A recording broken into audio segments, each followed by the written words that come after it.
Hello, welcome to Horace Douty YouTube.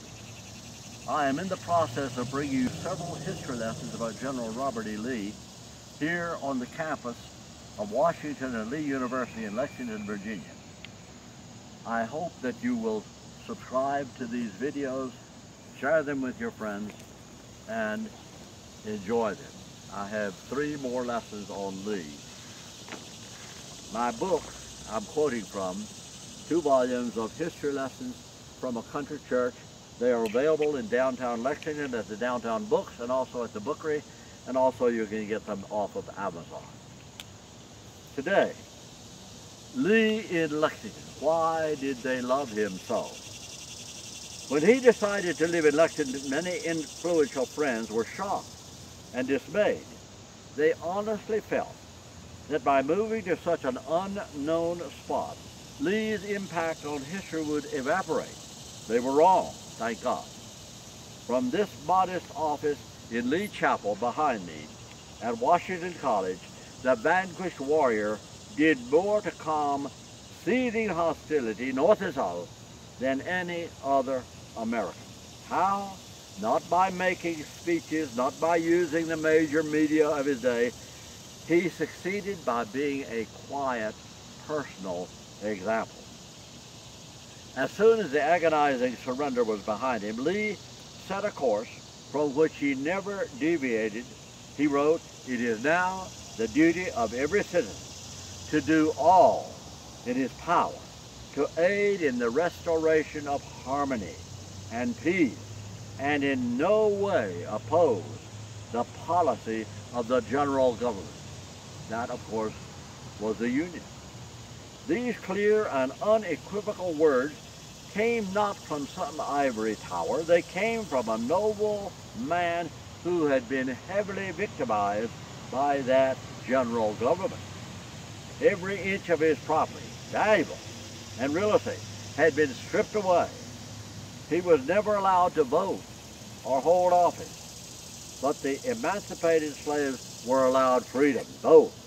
Normal people reacted with bitter resentment and murderous hatred. To every one of them, generally pointed and said, "Put it behind you. Sign the oath of allegiance. Move forward toward rebuilding our broken land. It is your duty." These are the words of the vanquished warrior. And notice how often the word duty appears. Sincerely, people nearly choked on that demand to this day. Yet if Lee could do it, some of the others could do it too. It took time. Do not hold the impression that Robert E. Lee was a pushover. Northern soldiers knew quite well what he could accomplish, despite enormous obstacles. Lee never left that steel determination. He was a subtle power emanating from within him. Arriving at Washington College right here in September 1865, Lee plunged into the new job as president. There were only 40 students. There was no cash, except what the desperate trustees could borrow.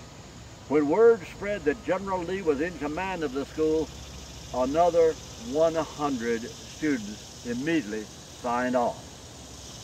Most of them were battle-scarred veterans. Who on earth could even manage such a wild and reckless pack, much less teach them liberal arts? Could this sick and aging, gray-haired aristocrat from the rolling Piedmont to the east find a way? He did. Lee's technique varied from man to man. Some of the bearded, troublesome veterans would leave President Lee's office with tears streaming down their cheeks. He softly reminded them that their mothers back home were cherishing great expectations and praying daily for their sons. And then this general said, "And I too, I pray for you." He used a different stroke. When a student who had been called in appeared chewing tobacco, Lee politely asked him to dispose of the quid right down here in the office at the lower basement of Lee Chapel. The young man stepped outside and spat and returned with the bulge still in his cheek. Motioning him to sit, Lee silently wrote a note, handed it over to the boy and said, "Read this and then take it to the registrar." And the curious student read what he held in his hand. There was his full name, followed by, "Will be leaving our campus today because of disrespect for the college president." Everybody quickly learned that discipline from Lee was final, but it was just. There were no appeals. The college came alive. Money began to flow, beginning with $15,000 from Cyrus McCormick, whose statue stands just to my left. Great wealth had not caused McCormick to forget his roots here in Rockbridge. Other gifts, totaling more than $100,000, were received in the first 10 months of Lee's presidency. Most of the cash came from the industrial north. Enmity was forgotten, and admiration took its place. By the second school year, 400 students had enrolled, making their way to Lexington from north and south and east and west, and they do it to this day. Construction began on Lee Chapel, an absolute priority for the new college president. He wanted his office placed in the chapel, and it soon came to be. Lee was surprised at how much he enjoyed his new job. He had come here thinking it would be temporary, and that he would soon move to a farm somewhere east, away from these mountains. But he had changed this school, but the school had also changed him. He later wrote, "The big mistake of my life was choosing a military career." This surprises us. Even in defeat, General Lee stands in history as a heroic military figure. In his later years, he believed he should have devoted his life to education.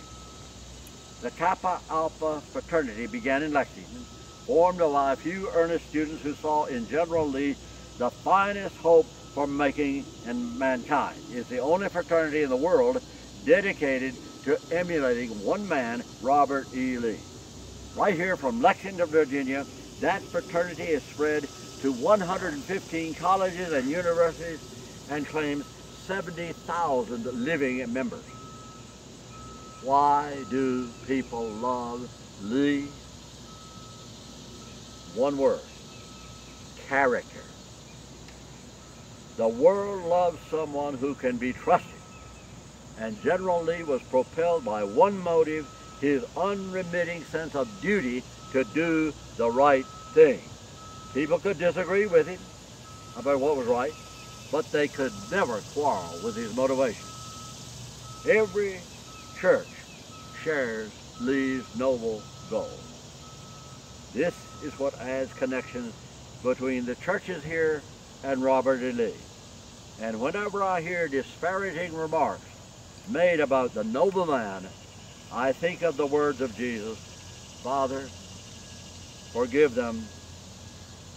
They do not know what they do." Thank you.